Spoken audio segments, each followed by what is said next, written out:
Namaste. This video is a continuation of my earlier video on creative writing. NEP 2020,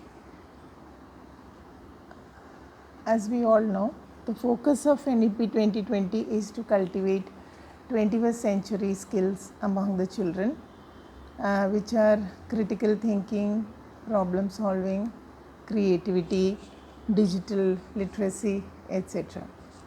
Now, in my earlier video, I have discussed about what are the advantages of learning creative writing and also the methods that can be used by the parents as well as the teachers to improve the creativity skills of the child.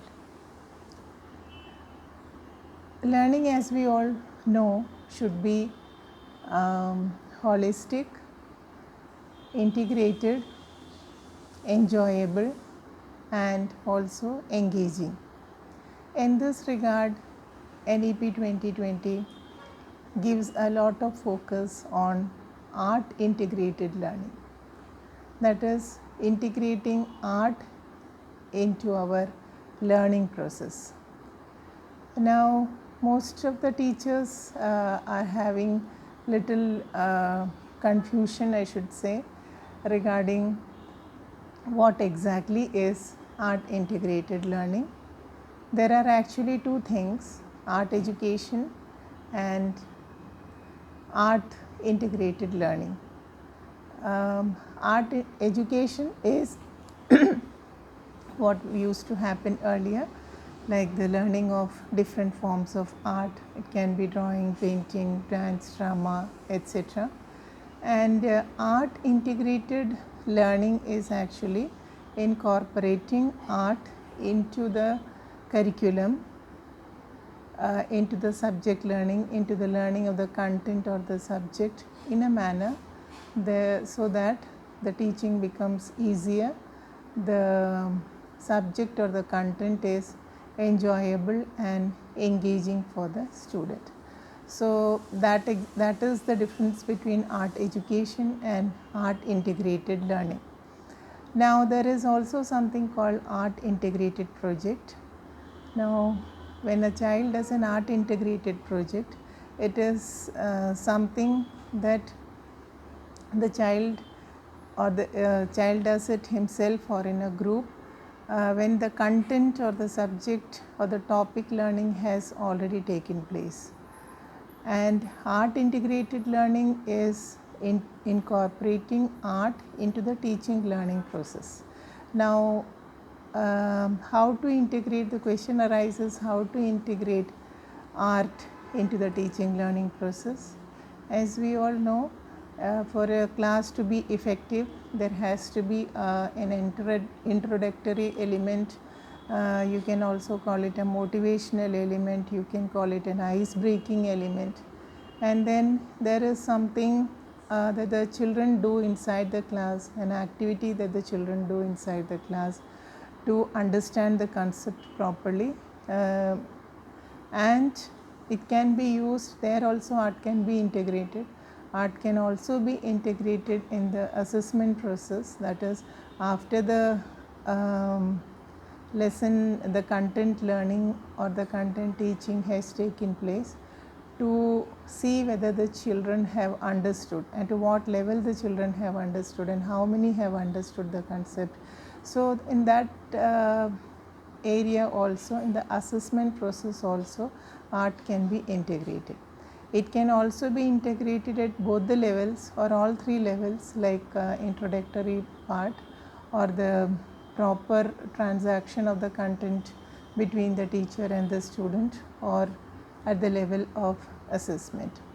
So, that is exactly art integrating into the curriculum. Now, NEP 2020 and CBSE, NCERT, etc. gives a lot of focus on this art integration. But actually in the class, when the teaching learning is taking place, some teachers are a little bit confused as to what is this art integrated learning. And parents, of course, they are they may not be, some of the parents may not be aware of what exactly is art integrated learning. So in today's video, I thought I will show an activity wherein art is integrated into the teaching learning process, and the topic that I have chosen is creative writing, and I have integrated art into this process. And you can see behind there is a whiteboard, and now I will actually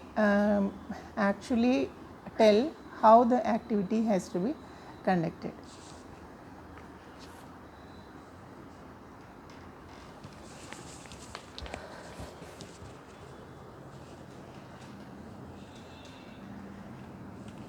Now, in the methodology of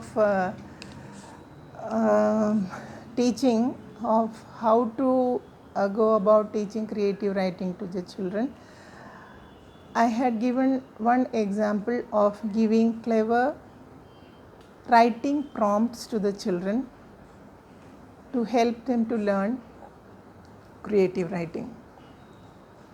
So I will not delve into all those things which has already been done in a video. Today I will be focusing only on the activity per se. Now here I have, when I go to the class, I will have something like this, about 7 pictures that are pasted on a whiteboard, and I will tell the children, see, the moment the children see something colorful like this, they become very excited and happy, and the learning automatically becomes enjoyable. All of them, they are very inquisitive to know what madam is going to teach today, or what is this exactly. And since it is, the pictures are very colorful, I have already drawn the attention of all the students.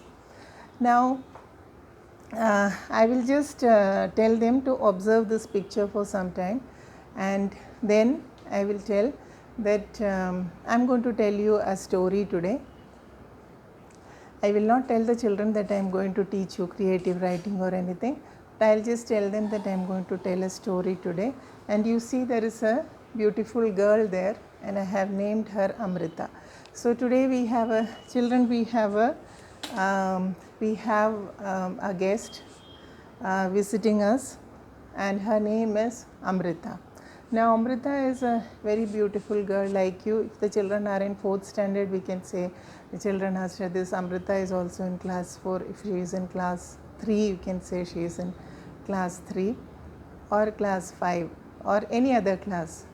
Now I will tell the children that these 7 pictures are there. With this, I am going to tell a story. Now we will start with Amrita. Once upon a time, there used to be a girl by name Amrita. Now, Amrita and her mother were very much interested in gardening, and Amrita's mother had a garden where she had many plants, and she had also planted vegetables in her garden. Now, after that, I will tell that Amrita's mother had planted potatoes, and it was time to harvest these potatoes. So Amrita was helping her mother to harvest the potatoes, and after it was done, Amrita asked her mother, "Mother, how are you going to make use of these potatoes?" So since Amrita was very fond of samosas, her mother said, "Today we will make samosas out of these potatoes." So see, here we have used this one Amrita, and then we have connected it to the plants, and then after that it is connected to the potatoes, and now rest of the pictures. So Amrita likes samosas. So Amrita's mother said that I am going to make samosas for you. You all like samosas. I understand everybody likes samosas, but the filling inside is mostly potatoes. So Amrita's mother said that we are going to make samosas, and she prepared samosas in the evening, and Amrita was very happy, but before eating those samosas, she thought about her grandmother, her granny, and she went to her room and she told her grandmother, see, she was very excited. She told her grandmother, see, grandmother, today mother has made samosas for us, so we will sit together and we will have this very, very tasty samosas. But unfortunately, that particular day, Amrita's grandmother had toothache and she could not eat those samosas.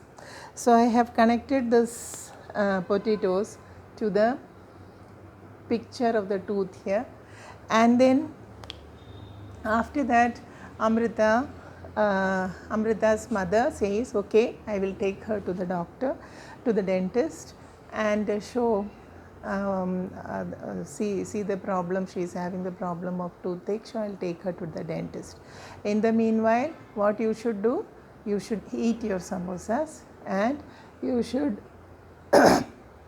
also go to your room and collect all the scattered toys in the room, keep it on the shelf, and then after that, if possible, if there is time, you should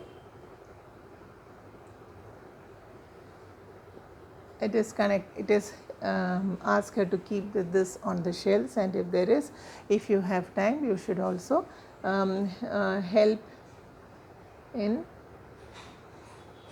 cleaning the dishes. So from these 7 pictures I have connected in the form of a story. Now this is a story that I have made. After I tell the story to the children, I will tell the children, now it is your time to frame a story with these pictures. I have given an example of how to frame a story and how they can make use of all the pictures and frame a story.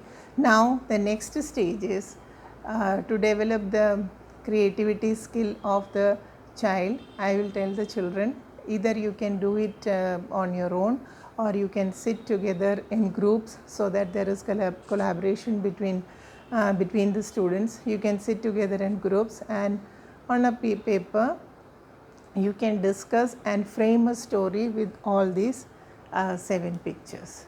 So this is one method of teaching creative writing with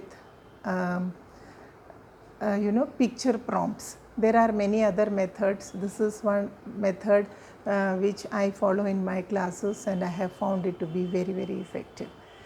So that's all for today, and hope this video will be useful to all the teachers and all the parents, and most definitely it will be definitely useful to all my dear students. Thank you.